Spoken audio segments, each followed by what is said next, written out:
Beautiful people, what's good? This is your guy, Tone DeShields II, and I'm joined with my brother in arms, Philly Foothills, and we are the Birds of a Feather podcast. Hope everyone's doing well. Hope you guys had an amazing Monday. Hope all you guys, matter of fact, made it home from work safe and sound, made it home from any sort of school safe and sound. Wherever you were during the day, hope you made it home safe and sound. If you had a job interview today, hope you got the gig. If if you got laid off today, it's all right. Another opportunity is coming your way. But regardless, we're grateful to be here in your presence, you guys. This is a really great podcast that we do here. Me and Philly Foothills from the Nest Out West, and I'll let my man take it away. What's good, Foothills? How you feeling? What's good? What's going on? What's cracking, everybody? Hey, like he said, we hope you all are happy, safe, and well, and able to watch this Birds of a Feather, the podcast, in a safe and peaceful setting. Episode 10. Matter of fact, and Yeah, like I always say, you guys are the absolute nourishment to the channels. You guys are the food and the water. Without you, it does not continue to survive. So if you're feeling the vibe, please make sure that you like, share, comment, and subscribe to keep our dreams alive. We really, really appreciate it. We can't do it without each and every one of you out there. If you've already locked in and subscribed to the content, we're much appreciated of that. Go share it though. If you know anybody who's into sports content, they don't even have to necessarily be an Eagles fan. Share our content. Bring them in. They may enjoy it. You never know. So just try to help us out that way. We're gonna keep bringing you guys this content, which we enjoy doing as a tandem and absolutely. individually. You know what I mean? It's this is a super strong community that we have as an Eagles community on YouTube, let alone, I mean, just YouTube alone. The social media in totality, it's crazy. It really is. I mean, we got such a presence, and it's an enjoyment to do it with my guy here each and every week. We're gonna try to bring it to you. That's a fact, man. That's a fact. So, man, let's not even waste no time, man, because we got you guys have us for a solid hour. So make sure you guys smash that like button. Make sure you guys subscribe if you're new to either of our channels. Go subscribe to the Nest Out West. The links are available down below. Make sure you go subscribe to Chalk It Up Sports as well with myself. The links are available down below. And we're just grateful, man. Like, we get to talk sports, and you know, how many people get to really say that, their team is actually trending in the right direction. You know what I mean? It's not really something that you could take for granted, because we know what it's like to be on the bottom, and we definitely know what it's like to be on the top. So, let's get right into the content. One of the most recent news clippings that came out. Trying to go old school with you guys, news clippings. One of the most recent headlines that came out was the fact that Shane Steichen, the offensive coordinator for the Philadelphia Eagles, he's going to be taking over as full-time play caller. Now, let's add some context to that, right? Last season, Steichen did become the full-time play caller mid-season, and that was when you started to see the Philadelphia Eagles kind of make a turn or shift their philosophy and how they want to approach winning football games in 2021. You saw the team beginning to become more run heavy, essentially having a more balanced approach. You Right. saw us you saw us become the number one rushing offense in the NFL. You also saw deficiencies in Jalen Hurts' game, which then, in a way, forced us to become more run dominant. But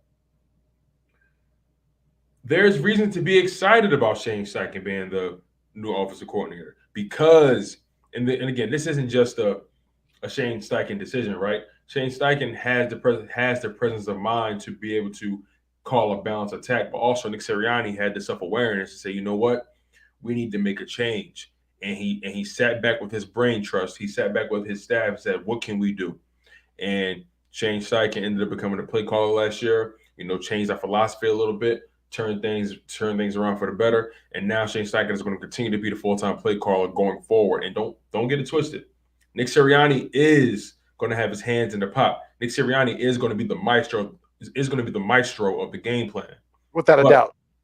but at the same time, he's going to allow his team, going to allow his staff to do their jobs, which will allow him to be able to oversee a lot more things other than just the offensive side of the ball. So, just in hearing all that, Foothills, what was your thoughts the moment you heard that Shane Steichen was going to continue to be the full-time play caller? But a lot of people, just real quick, a lot of people didn't even know that he took over. Per last year, a lot of people didn't know that. But Right. what was your thoughts when you first heard the news come out and when he said in his press conference that he will be the full-time play caller going forward? I actually like the move because,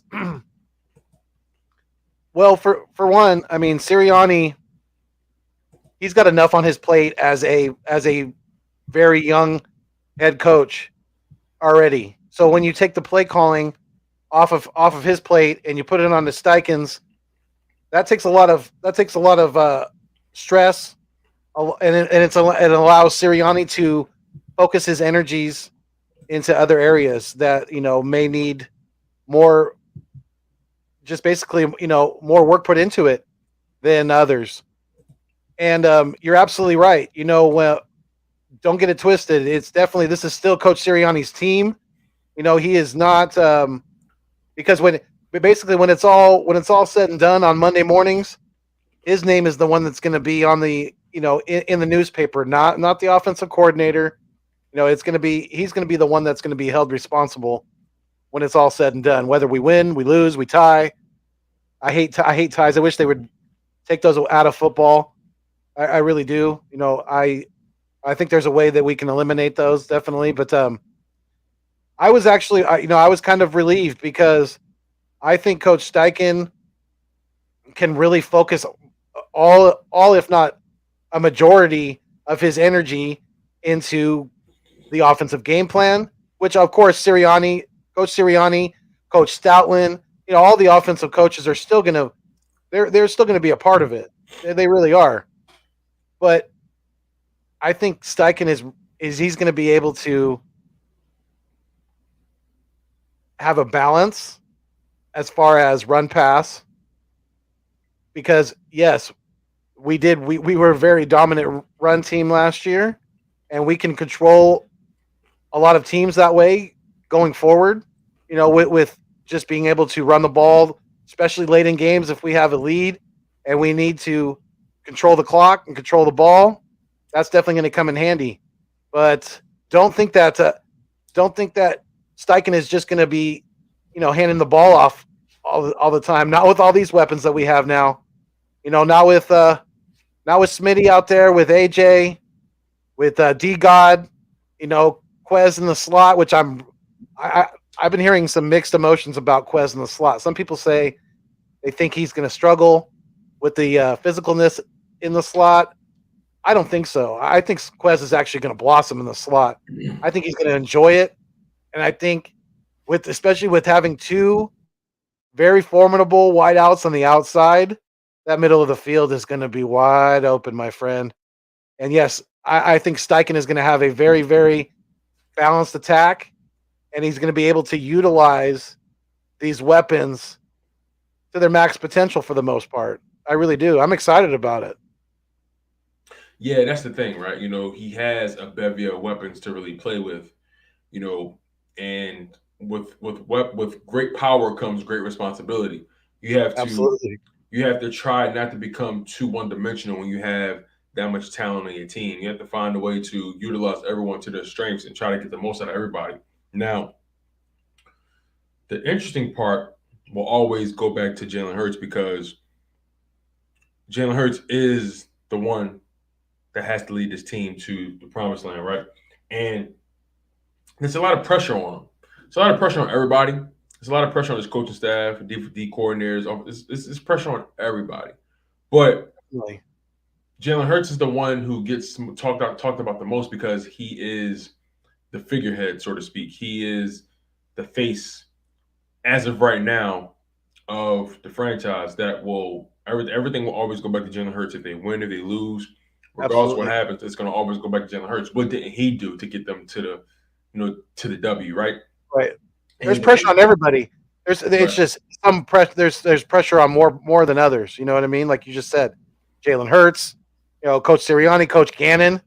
He's got a lot to prove this coming season. He's got the weapons now. There's no more excuses, JG. It's time to get to work, and to get to work quickly. because you have a lot of talent now on the defensive side of the ball, a lot more. It's crazy with the free agent acquisitions and the draft. Yeah, we upgraded out on defense quite a bit. So there's no more excuses for Gannon. Definitely not. Right, right. And it I get excited because this team is trying to create this well-oiled machine, right? Let's go back to Steichen becoming the full-time play caller.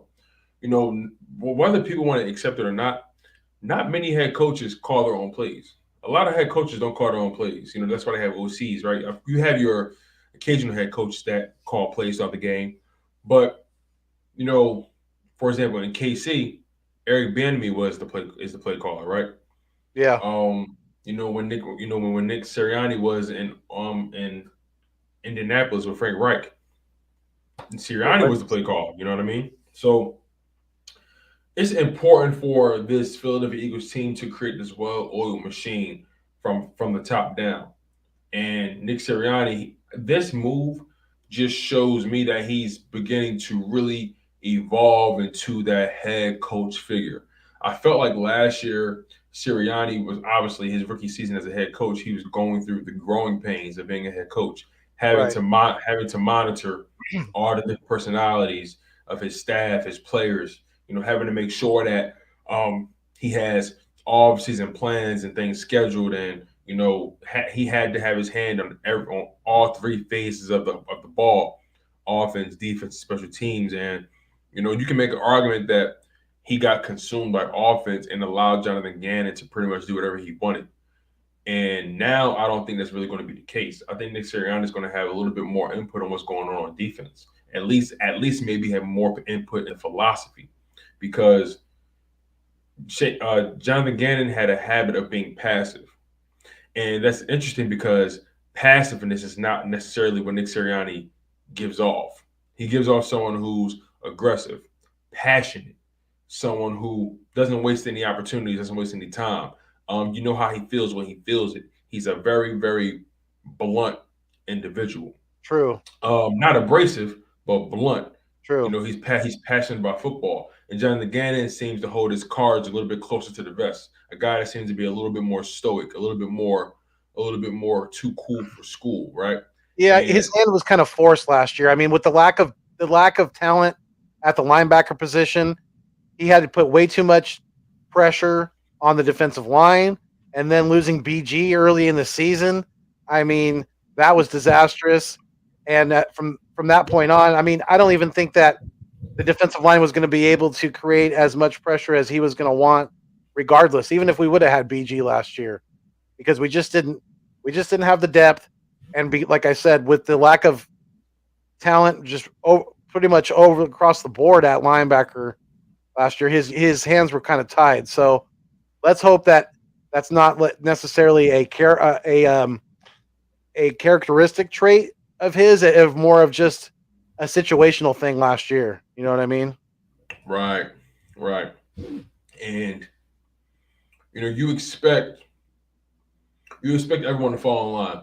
And we see how passionate Sirianni is on the sideline. When he's talking to the players, and when things, when he doesn't agree with certain things the refs are doing, so on and so forth. He seems like a very in your face kind of guy when he needs to be. So I believe Nick Sirianni is beginning to really ingratiate himself in that head coaching role, and I love this. I'm beginning to be a fan of the structure they're trying to build, and just allowing Shane Steichen to call plays, right, just indicates a level of trust he has in him. And if people don't necessarily already know this, the previous structure was Nick Sirianni would give Shane Steichen a scheme or formation he wants to run a play out of. Steichen will then choose a play, and then Steichen would then relay it to Hurts. So essentially they were playing whisper down the lane to Hurts when it comes to relaying plays. A lot can get lost in that. And sometimes where there's too many cooks in the kitchen, the meal doesn't necessarily come out the way you anticipated. Right. may still be good, may still be edible, but the meal didn't come out as good as it could have been because you had too many cooks in the kitchen, at one time. Yeah, it's gonna be Now, it's gonna be messy, and then they're gonna be tripping over each other. exactly. So I think Nick Sirianni made a very, very solid decision saying, you know what, Shane, I want you to take over full time play calling. We're going to game plan. We're going to call plays from a bevy of plays that we discuss. We're going to have plays queued up for situations, but I want you to execute the plays. I want you to hand deliver it or hand pick the plays and give them to Hurts on game day, and we go from there. Shane Steichen is the one that's constantly communicating with Hurts in his ear, whereas Nick Sirianni is the one who communicates it to him face to face for the most part. They both communicate face to face, but the Sirianni is the one who's going to give that passion, right? And Shane Steichen is going to be that one who's like, who's going to give him, I guess, the technical nuances of, okay, the play, this is where the play went wrong. Okay, this is what we did right. Let's try to maximize that. And I really like what they're trying to do here. It's pretty cool. It's pretty cool for being honest. But you know, before we move on from the Shane Steichen situation, what's your thoughts on? Well, I'm pretty sure you've seen Shane Steichen interviews and press conferences, right? What's Right. your thoughts on Shane Steichen as a person? Um, I think for the most part, from what I've taken, is that he's a pretty down to earth guy, and he's just pretty he's passionate about football. He's probably not a rah rah guy like Sirianni is, but I don't think he has any less passion than the head coach does. So I think I mean obviously we don't know the guy. He could be different behind closed doors, but from what I could tell, he seems like a pretty stand up guy that if things go well for us in the near future, I mean he's probably going to be getting some head coaching opportunities.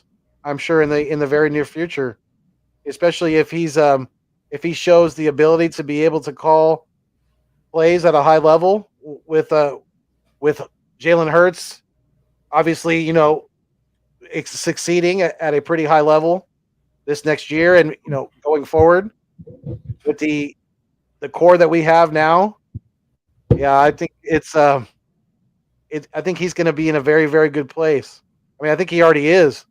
I think we are as an organization to have him as our OC. I mean, he's an experienced coach, and yeah, I think he's a stand up guy for the most part. What do you think? Shane Steichen strikes me as someone who he doesn't strike me as a as a BSer, if that makes sense. Yeah, So he strikes me as someone who is a straight shooter, straightforward.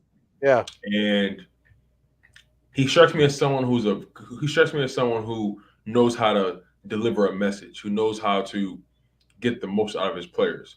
Again, we're still learning about this coaching staff. They've only been with us for 1 year. hmm We're still trying to figure out habits. But what I like about the transition more than anything is the fact that now we know who to point the finger to if the play calling seems suspect.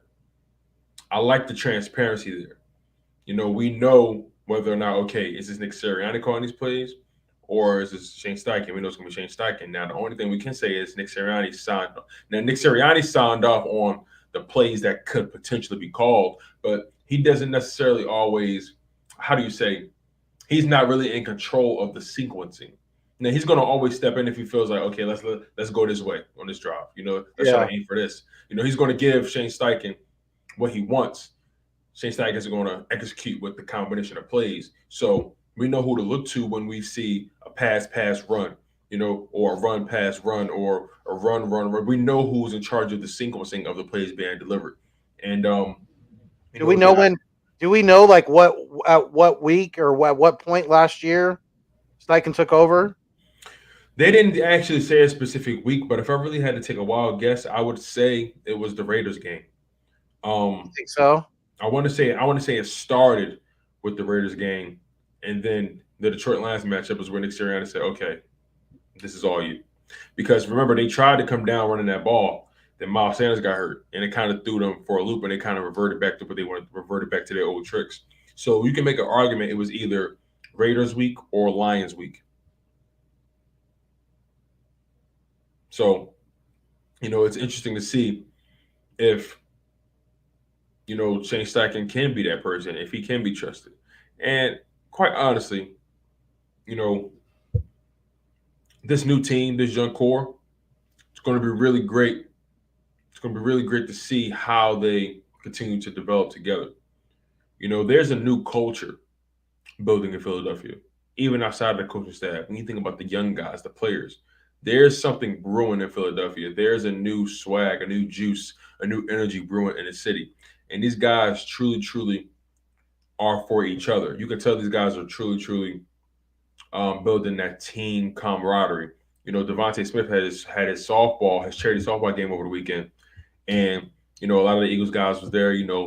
Patrick Surtain was there, Michael Parsons was there, and you just saw the camaraderie amongst the Eagles players, and you can't really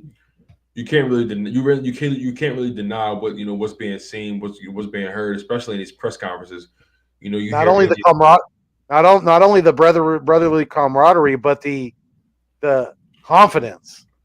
In addressing South Texas comment, he said he wants you to address AJ calling out Parsons.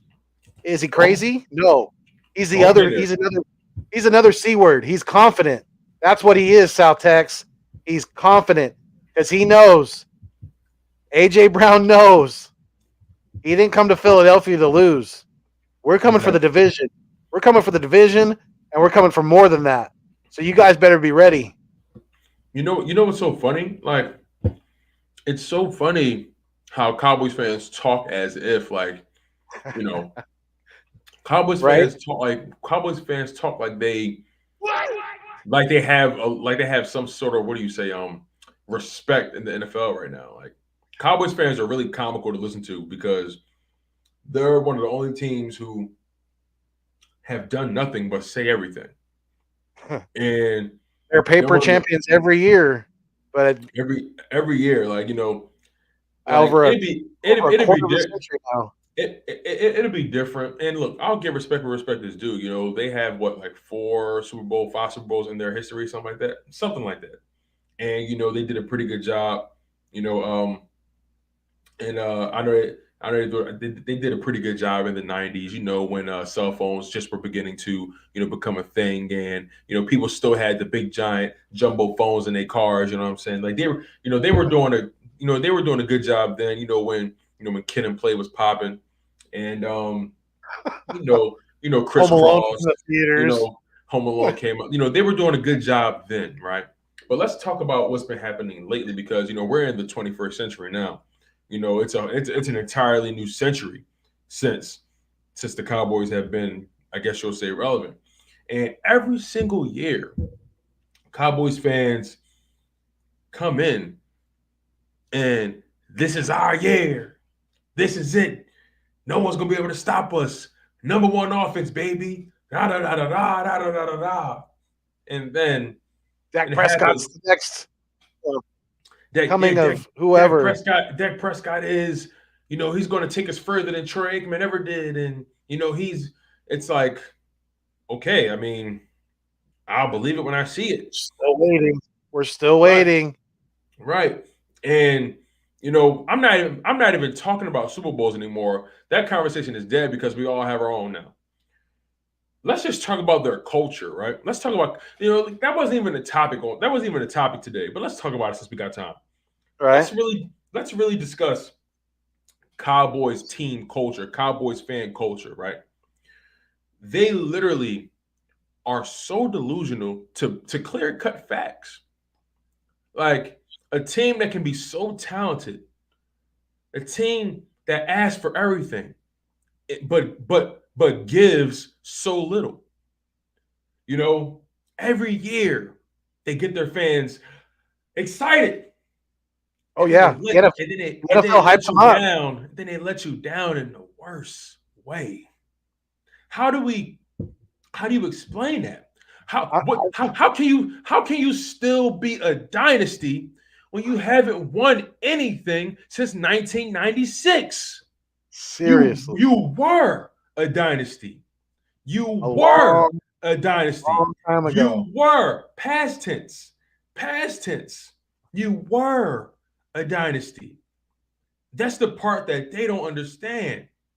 You were. Or if he would have left Jerry John, if Jerry would have left Jimmy Johnson alone, you guys would have won at least 2 or 3 more. So you have nothing but your nothing but your owner to blame for that. An owner that has season in and season out hyped this team up, raised prices. I mean, he's built Jerry's world in the time where you guys haven't won diddly squat. And yet, do you know how self-centered you have to be? Your fan base is still delusional after all these years. Like, bro, do you have any idea how self-centered you have to be to call your team's stadium Jerry World? Right? Do you know how self-centered you have to be? It's not the ranch or the something cowboy oriented. No, it's how Jerry's psychopathic world. You have to be. How sociopathic you have to be. And right? The Cowboys, I'm telling you, man, the cliff is, but it's going to be a long fall because that money that y'all think y'all have, y'all really don't. Y'all don't even want to pay y'all tight end. Like, come on, man. And that money you've already spent on Dak and on Zeke, yeah. That's not going to pay much dividends for you guys. Guarantee it. Like you think with all due respect, South Tex, no one gives a damn about how valuable your franchise is. Value doesn't equate to winning. Value does not equate to winning. No. And you guys, we need to stop with this America's team too, because you guys are not America's team. That saying is older than me, and I just turned 40 years old this year. So that tells you how that saying goes back to the 70s. And the only reason they were called America's team back then is because they were shown on TV the most. That's the only reason they were called that. We need to stop with all that. That is a misrepresentation of America, because that you guys' star is not a logo, it's a rating. And it's out of 5.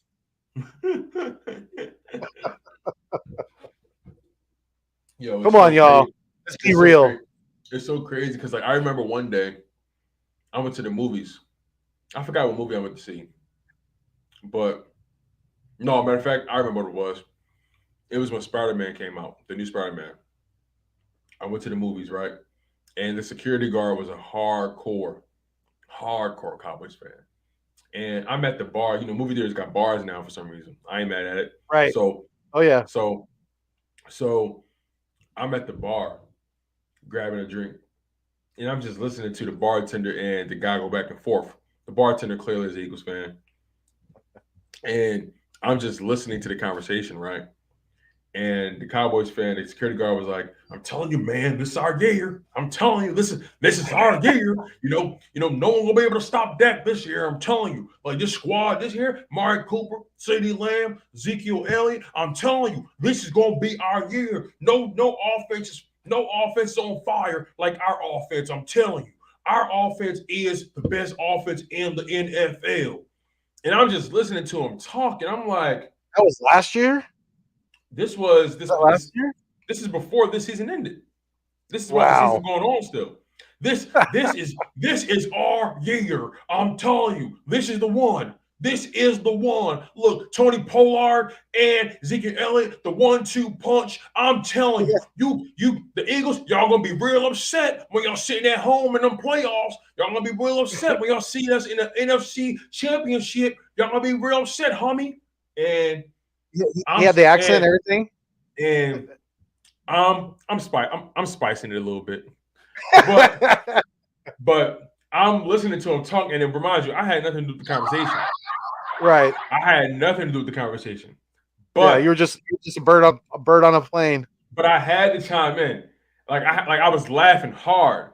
Uh-huh. Like, and like I'm laughing so hard to the point where they had to know they noticed me. And the boy was like, "Oh, you laughing at us?" I said, "No, my brother, I'm laughing at you, man. Like, I'm laughing at you. Like, the level of delusion y'all fan base has is so nauseating, right? That watch, listen, y'all gonna put them numbers up. It's gonna be exciting to watch. Y'all gonna get into the playoffs. Y'all gonna win the division this year. That's when they had momentum on us. We couldn't really catch them. And Right. y'all gonna win the division, and then we're gonna make the playoffs too. That's when we weren't even really like, we were still trying to figure it out, right? Yeah. But we were winning some games. I said, look, we're gonna be there too. And guess what? We're gonna be sitting on the couch together. How about that? And he was like, "No, I'm telling you, young buck, I'm telling you, this is our year. Just think about it. What y'all got and what we got." I said, "Look, I hear everything you're saying. Your team is very talented, but every year y'all do what with it? What have y'all done Not for me lately?" Look, all I kept saying to him was, "What have you done for me lately? What have you done for me right. lately?" And guess It's a what? quarterback driven league. You know, I they love Dak, but what has he done for them? Diddly he's a, Dak. That's what he's done. and look, look at the things they're satisfied with. We swept the division, though. Oh, when Jalen gonna beat the Cowboys? Well, Jalen ain't been in the league long enough to really have a resume that you can really And you, put what stock are you into. hanging your So, hat on there? What are you oh, really hanging your hat on there? y'all beat You the swept the Cowboys. division. Big deal. You swept Come on, Washington. You swept the Giants, and you swept us, who has a with a first year coach and a quarterback. don't worry, Foothills. Foothills, don't worry, because that mentality that they have is why they are where they are. Right. That mentality is why they are where they are. But let's transition because Cowboys talk is a bit nauseating. It kind of makes me sick a little bit. Yeah, that's So why they do it. They can't. you know, There's no way that there could be this many. Well, I guess it's possible, but I think at this point, some of them do it just to irritate us non-Cowboy fans because they know it's so nauseating. oh man, so yeah, I was talking about team culture, right? Yeah. And the Eagles are building something, man. AJ Brown's is putting the battery in Smitty's back, saying, "Hey, look, man, this kid, he's this guy, man. He's already a number one wide receiver. Like, we got two number one wide receivers. Like, people gonna be scared, and it's not gonna be easy to stop, And he was talking about how him and Darius Slay are always chatting it up. He's always trying to pick Darius Slay's brain about technique and what to look for. Like, these guys are really helping each other. This is really gonna be exciting to see. Oh yeah. It really is because AJ is only gonna AJ is only gonna open up things for the whole offense, but by him saying that publicly, that Smitty to him is also a number one receiver, that's gonna build Smitty's confidence even more. That's gonna send him on a trajectory that we are going to enjoy watching as Eagles fans. I can promise you that because there's not a, a lot of cornerback tandems out there that are going to be able to slow both of these guys down. It's just not possible. You It might be won't able be to slow one of them down, but not both of them. So, I mean, pick your right. poison. And that's the thing. You're gonna have to. And you still got to worry about Dallas Goddard coming across the middle. Still got to worry about Quez, Miles Sanders, Kenny Gainwell coming out the backfield. You still have other things to worry about. You know what I mean? Austin It's Scott. not going to be. That's why our issues really lie at the quarterback position. But it's not something I can't handle because Jalen Hurts is someone who's consistently gotten better every year of his career. Right. And you know, the question is how much better will he be from last year? That's the $1 million question. But overall, the schedule is more favorable than it was last year, and I truly expect us to take advantage of the opposition. This is going to be really interesting to watch. And let's think about it from this perspective as well. AJ Brown, Devontae Smith on the boundary, they're going to open it wide open. Like they're gonna bust it wide open. And I'm just, you know, you've been seeing I a think lot of talk people, about 707s, right? In the whole right. in the off season. And I'm not really too much of a fan of them because I feel like sometimes people put too much stock into them. I want to see these guys in live game action. That's how I properly judge a quarterback and so on and so forth. You know, they were saying Smitty was looking sharp, AJ Brown was looking sharp, Jalen Hurts was looking sharp. But no one's coming at them, right? In terms of like, no one's coming after the quarterback. How much stock do you put into 7-on-7 scrimmages? And for you, what's your barometer? How do you gauge? How do you judge players? Well, with 7-on-7s, I mean, you kind of have to take it For what it's worth. Kind of have to exactly, because obviously with the lack of pressure from the defensive side of the ball, that makes things quite a bit easier for the quarterback receiver tandems to hook up to work to get that work done. So I mean, I don't really put a whole lot of stock into 7-on-7s. I think that they're just kind of good to. Those are good for timing, to get timing down with certain routes, especially with a new receiver to the offense like AJ Brown.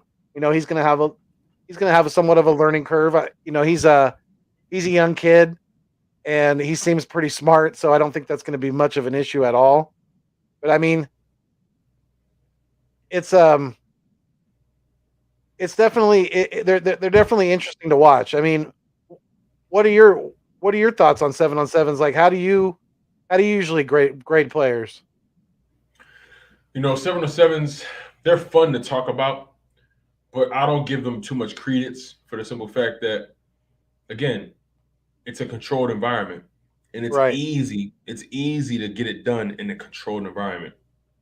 Me personally, I would love to see. Excuse me. Me personally, I would love to see Jalen Hurts play in a preseason game. It doesn't have to be the full game. It doesn't have to be a full half. It could be a quarter. It could be a couple drives. The reason I say that is because you're putting him in an environment where everyone is playing their hardest. You know why? Because everyone outside of those first or top 22 players on each team, they're fighting for a roster spot. They're fighting for their livelihood. What 100%. better arena? What better arena to really find out if you're really taking your game to another level when guys are truly trying to take your head off? A lot of people say, hey, Jalen Hurts, he tightened up his throwing motion and he's looking better than ever. He's looking sharper and all these positive things, which I love to hear.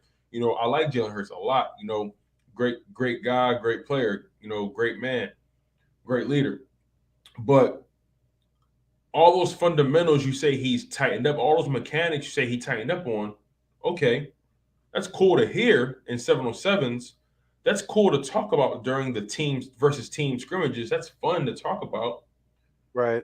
But what do you do when they're allowed to touch you? How do you hold on to your fundamentals then when the other team is allowed to take your head off?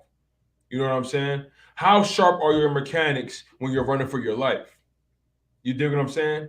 It's very Absolutely. it's very easy to resort to your fundamentals when you playing when the sun is at its brightest, the sky is blue, the grass is green, and it's the Yeah. I mean, perfect it's the perfect temperature. But what do you do when it's a freaking blizzard? Or what do you do when it's pouring down rain? And what do you do when the environment is out of your control? What do you do when you have to read the plan of attack on the defense side of the ball? What happens when your first read is taken away? Well, how will your mechanics and your fundamentals treat you then? Will you right. still How hold you on to respond? them? How will you respond? Will you still hold on to your fundamentals and your improvements in your mechanics, or will you resort back to old habits because you got a little skittish? That's where things get interesting for me, and that's where I want to judge this young man.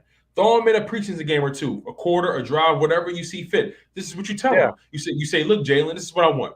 I don't want you taking off running at all. What you're going to do is you're going to drop back. You're going to go through your progressions. If it's there and you trust what you see, let it rip. If it's not there and you don't trust what you see, hit your check down. If your check down is eliminated, throw it away. I want to see you process information. I want to see you process what you see in front of you. I don't need to see you running a million miles an hour, breaking game-breaking plays in the preseason. It's not what that's for. I need to see you knock the rust off your shoulder. I need to see you knock the dust off. I need to see you processing information. And there's no better Right. way to see someone process information when you throw them in a pressure cooker. Like I said, I know a lot of people think preseason is a joke, but it's not for most guys. In preseason, guys are trying to live. They're trying to they're trying to feed their families. They're trying to earn their livelihood. And preseason is not a joke. And if you throw Jalen Hurts out there with guys that's hungry, listen, it's real easy to walk through a crowd of hyenas when they already being fed. But what happens when the hyenas are starving and you got a piece of meat hanging around your neck? What do you do when the wolves are starving? You dig what I'm saying? Hungry dogs run faster. So it's going to be important to see if Jalen Hurts can get it done in real game time situations. No doubt. No doubt. Yeah, he's it's we could talk about it and they could they could say all they want, but we got to and that goes for this team in totality. We look good on paper right now. We really do. But we did that year, when we went all in and got Namdi Asamoah, the dream team, all that year we were projected to go deep into the playoffs, but that team fell on its flat on its face. Now, I'm not saying that these teams are similar in any way like that, but what I'm trying to say is that it's not basically what you can say, it's what you can do, and we need to see what he can do. We need to see, he's saying the right things right now. He's doing the right things in practices, in the OTAs, and things like that right now. But like you said, what's going to happen when the S really hits the fan? Is he going to go back to the old ways, or is he going to continue to progress? Is he going to continue to try to see the field in totality, try to go through his progressions, try to find that open man in the coverage? It's there's going to be a lot on his shoulders. There really is this year, but I think he's ready for it. I think he's got that mentality that even if things don't go right, he's still going to fight. He's still going to work hard, and he's going to continue to improve every day. So, yeah, definitely, we have to see, and I think we're going to. I think a lot of, or I shouldn't say a lot. Some people don't realize that consistency, a routine, getting to know the offense in totality, getting that comfort level, it's very important for quarterbacks. Very, very important. And this is the first year where Jalen Hurts is going to have back-to-back years in the same offensive system. That is a huge, huge thing right there, you guys.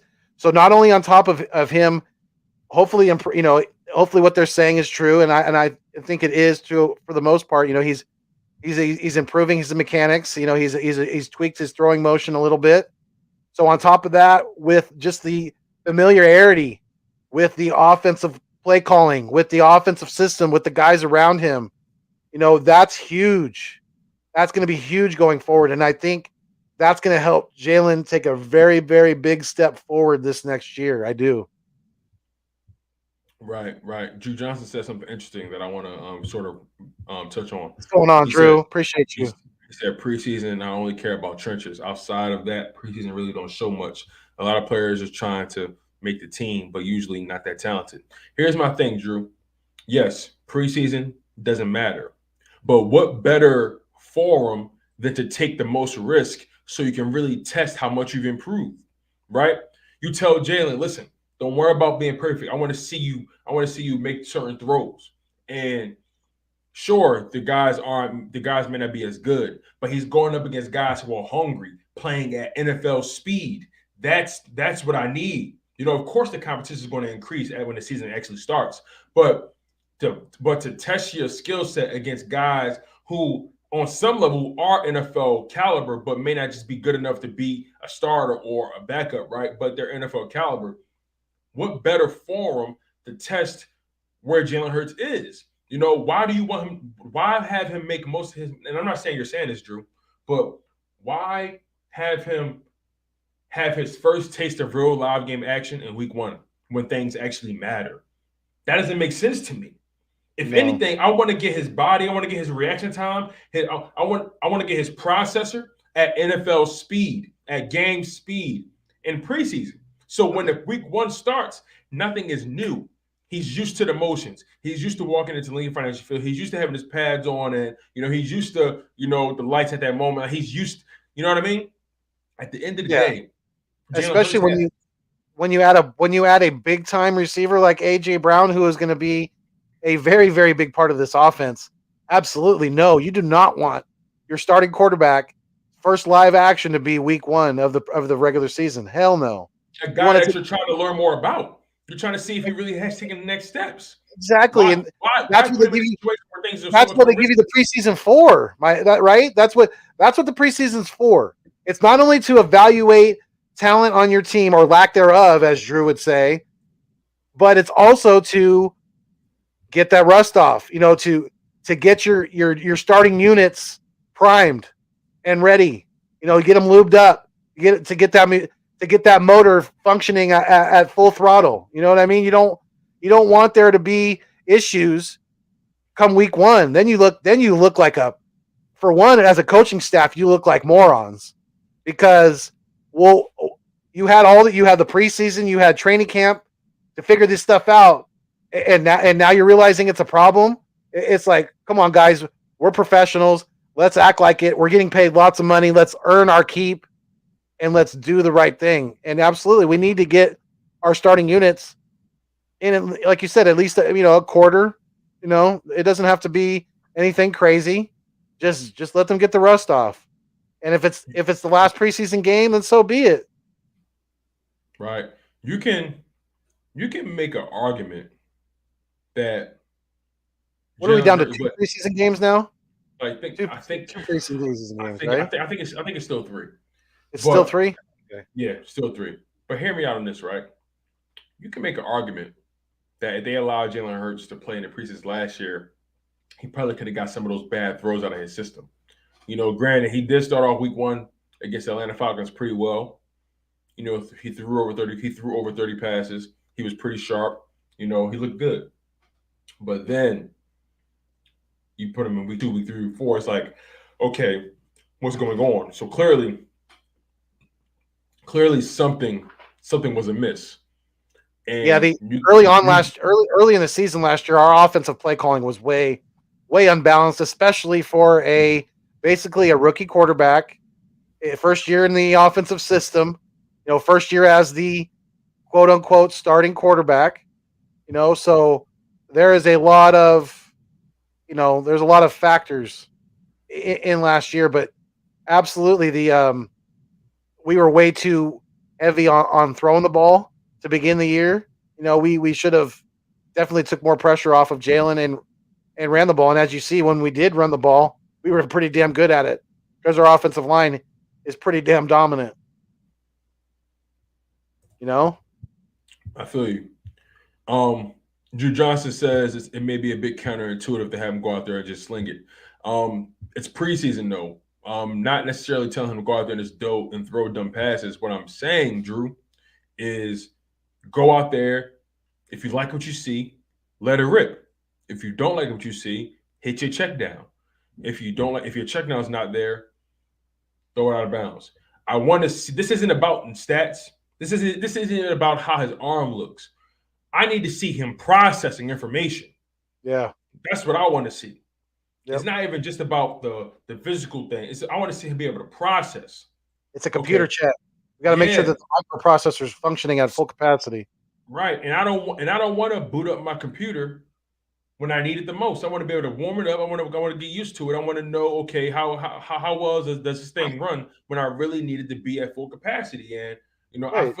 I feel like it's counterintuitive to let Jalen Hurts go the entire preseason without taking a snap or throwing a ball. That, my friend, is what I think is counterintuitive. But I have a question for you, just to take it a step further. PFF came out with their top head coach, with their top 32 head coach rankings, and I'm curious to know what your thoughts are. So, I'm going to read off the list, and eventually we're going to come down to where Nick Sirianni is rated, and then we're going to discuss that. Sound good? Okay. So we got about 6 minutes left in the show. Shouldn't take too long. All right. So number one. So what they did was they ranked them. They ranked them one through 32, and then they separated them by tiers. So tier one is considered to be Hall of Fame coaches. So ranked number one is Bill Belichick. Number two is John Harbaugh. Number three is Andy Reid. Okay. So that is tier one, your Hall of Fame coaches. Then Okay. tier two are good coaches. This is how they define good. This I haven't is even how they seen the list define. yet, I but I got bet you. Sean McVay is in tier 2. This is how they define tier two. Many of these coaches are either rising stars or have had comfortable amounts of success in their careers at the helm. In any Okay. given year, the teams they coach will likely be in the playoffs, although they generally either struggle on one side of the ball or simply haven't sustained their success over time. So, ranked number four among the top 32 head coaches is Cliff Kingsbury. That is blasphemous to me. I don't, What? I don't, I don't agree with that at all. Number Cliff four is Cliff Kingsbury. Kingsbury. Right. Cliff Kingsbury hasn't done nowhere near enough to me to be considered a top five head coach in the NFL. It's not it's not it doesn't make sense to me in any way. I'm sorry, it just doesn't. Um, Pete Carroll, number five, Seattle Seahawks. Number six, Matt LaFleur, Green Bay Packers. Number seven, Kyle Shanahan, San Francisco 49ers. As a matter of fact, I would put Kyle Shanahan above Cliff Kingsbury. Oh, absolutely. I don't see how you have Cliff Absolutely, I Kingsbury. would too. I don't see how you have Cliff Kingsbury over Kyle Shanahan. Maybe Matt LaFleur. Or maybe. Sean McVay. Sean Right, or McVay, Sean Sean McVay's got a ring. Kyle Shanahan doesn't have a ring yet. Exactly. So Kyle Shanahan's number one. I mean number seven. Excuse me, number seven. Okay. Remind you, we're still on that tier two of good coaches. So Kyle Shanahan is number seven.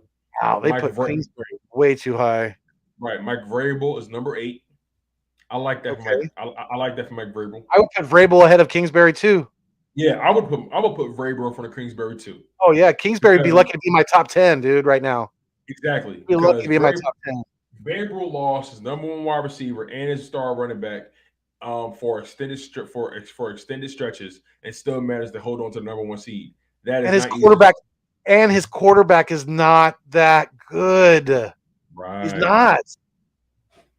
Tannehill's not good. So then at number 9, you have Frank Reich from the Colts. Number 10. Number Team 10 you have down the Number 10 you have Mike McCarthy, Dallas Cowboys. Then number 11 you have Sean McVay. This is a problem for me. I'm putting Sean McVay over Mike McCarthy. I'm putting Sean McVay over Cliff Kingsbury. Like, I'm putting him over LaFleur. Hey, McVay just won a ring. He just won a ring. He's young. He's still very, very young. I mean, to me, he would be my number 4. He would.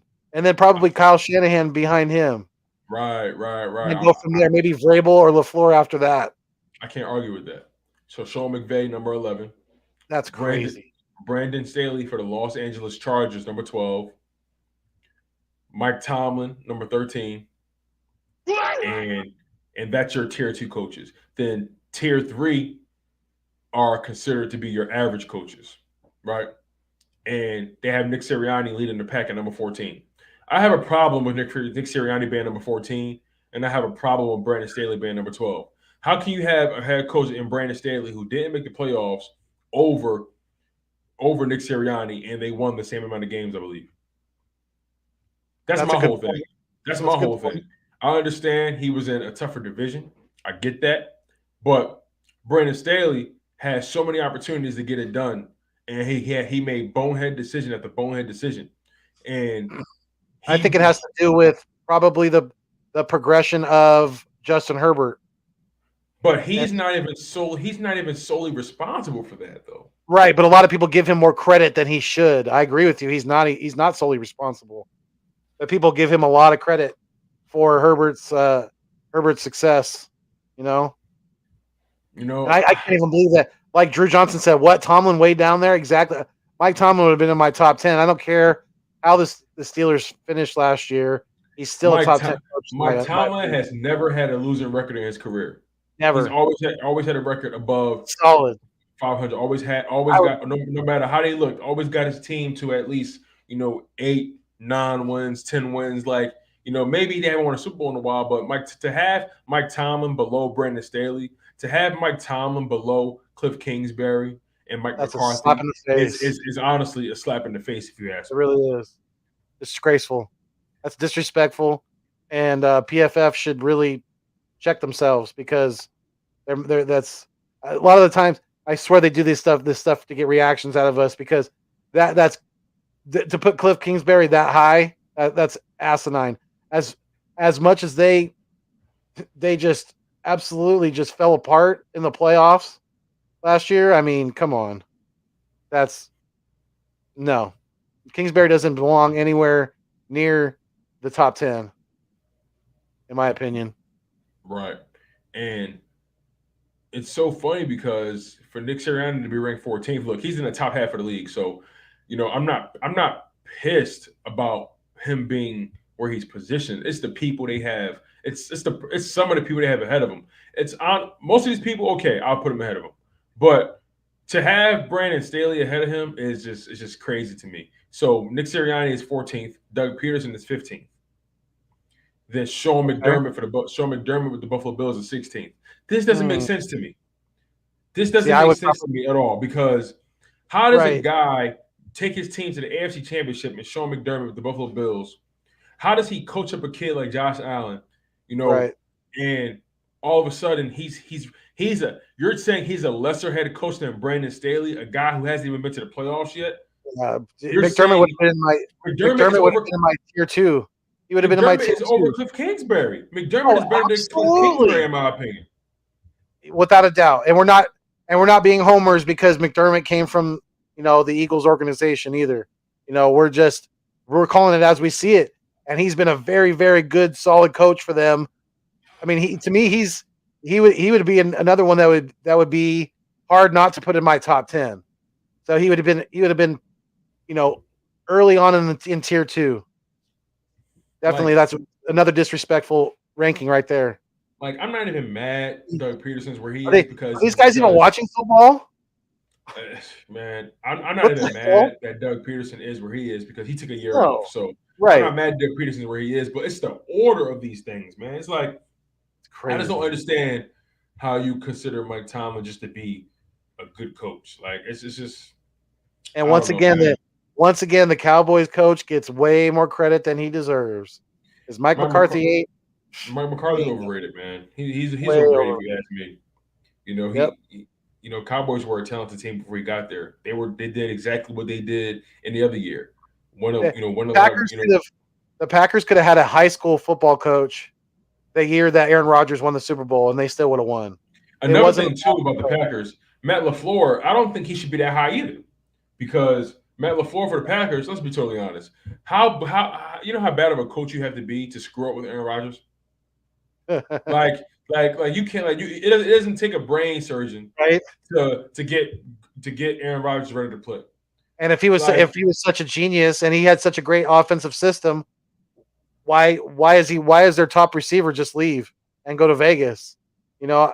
It's they had the money to pay him. They have the quarterback in house. Maybe it's about the system. Right.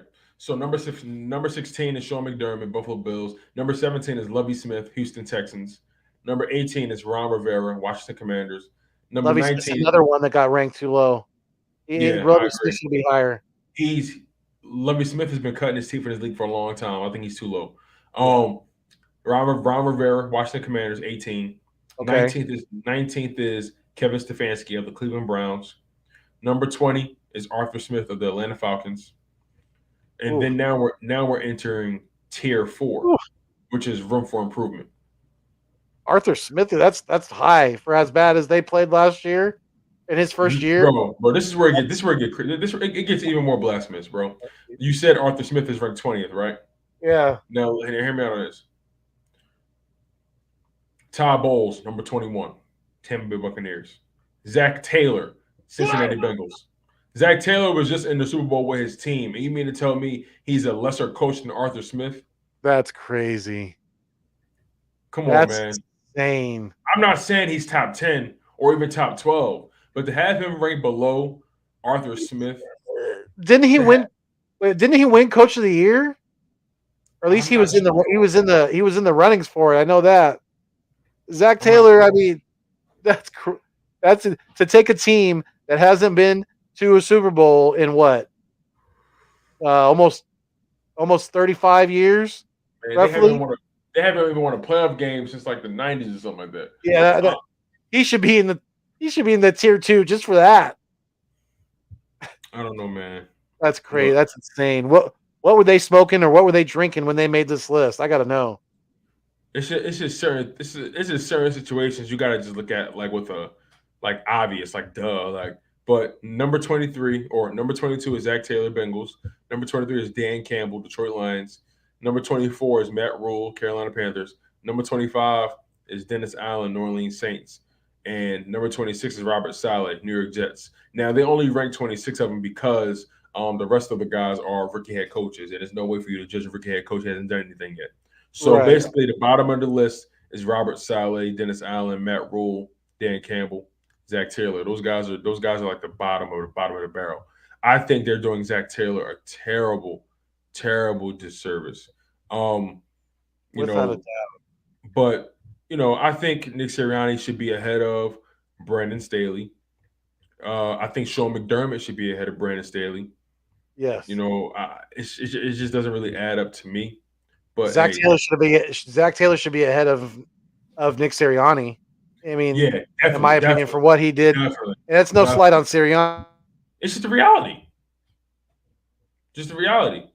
Zach Taylor should be ahead of Nick Sirianni. There's no other way to slice it. And like to coach a team to the Super Bowl is not easy to do, and he did it. That alone should have him at least in the top 15. Sean McDermott should at least be top 12, top 10. Like I just find it really hard to even. I just have it hard to believe that like this is the order that they're in. It's a head scratcher, and I don't really know what else to say about it. But hey, they put Nick Sirianni in the top half of the league. I'll take it, I guess. But Nick Sirianni himself has a lot of room for improvement, and I love what I saw from him when it came to putting his players in position, putting his coaching staff in position. You got to give credit where credit is absolutely due, and I don't have a problem with that. But it's just some people, some things just don't make sense to me. Some things just don't add up. And Brandon Staley being above some of the names I've heard, Cliff Kingsbury, that might be the most blasphemous thing I've seen. But overall, man, that's our final topic, my guy. I'm just so grateful to be here with these people, man, that love talking football. And we want you guys to make sure you smash that like button. Make sure you guys are subscribed on both YouTube channels. We're live on not only the Nest Out West with my man Philly Foothills, but we're live on Chalk Sports as well. Smash that like button, subscribe, and Philly Foothills, man. What's your final words over everything we discussed there? What's your final words in general to leave the people with? Cowboy fans, get your head out of your you-know-whats. It's time to stop being delusional. Definitely. Let's come back to reality. Let's definitely let's try to be a little more in the now. You guys haven't won anything in over a quarter century. So you could talk all the smack you want when you guys get another ring. And until then, you guys really need to eat some humble pie.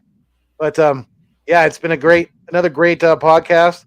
Other Birds of the Feather, the podcast, I should say. It's always fun working with you, Tone. And I am very, very, very excited about our future, about the future on YouTube, things like that. If anybody out there, if you guys are, if you're content creators and you are, looking for advice, or you want to hit us up to possibly collab or do some work together, you can always find me at Philly Foothills on Twitter. If you're not on Twitter, my Instagram is Philly_Foothills82, and I'm also on Facebook as well. You could find me on there. Just put in Philly Foothills, and I'm sure I will pop up. Definitely. But yeah, you guys, it's gonna be a long summer, but as Eagles fans, we have a very, very bright season ahead of us. So let's definitely just keep doing your thing. We're going to keep doing ours. We appreciate each and every one of you. You guys are the food in the water, like I always say. Without you guys, we cannot continue to survive and bring you this content. So keep us locked in, and we are going to continue to keep rocking this podcast. We're definitely enjoying it, and you know, the sky's the limits for this team this year. I really feel that. I know we get excited every year, but I mean, this, I think we, like you said earlier in the podcast, they're building something special in Philly, and as Eagles fans, we get the enjoyment of watching it, really play out and take place right in front of our eyes. So until next time, you guys, we fly until we die. Stay mean, stay green. Thanks for viewing us on your screen. But most importantly, like I always say, we out here in Cali and the nest out west. Keep it fuego. Yes, sir. You guys, make sure you like, comment, and subscribe to the Nest Out West with my man Philly Foothills. Make sure you guys smash that like button, subscribe to Chalk It Up Sports with your boy Tone DeShields II. Where no matter if we win or if we lose, we just got to charge it to the game. One love, stay humble, stay healthy, and most importantly, stay hungry.